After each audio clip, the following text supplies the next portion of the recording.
Zdravo, deco i svi ljubitelji zanimljivih priča. Dobrodošli na moj kanal. Moje ime je Alijana i danas ću vam čitati jednu zanimljivu pesmu. Pesmu je napisao Dragan Lukić, a pesma se zove Škola. Škole su velike mirne ovce, koje okače veliko zvonce, pa zvone, zvone i decu gone u žute male avione. Škole su velike i dobre mame, 100 dece neguju same. Napamet znaju svu svoju decu i bajke pričaju o mesecu. Škole su veliki čudni dvorci, koje osvoje hrabri osnovci.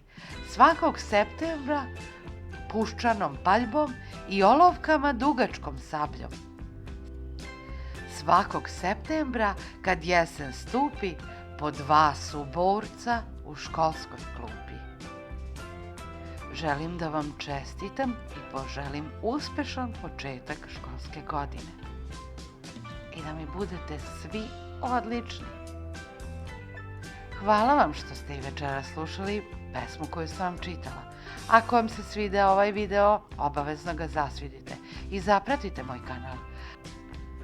Ako imate neku posebnu želju da vam pročitam neku priču, bajku, basnu ili pesmu, slobodno mi pišite, pogledajte ispod videa na mail adresu. Do sledeće priče, bajke ili pesme, budite mi dobro. Zdravo!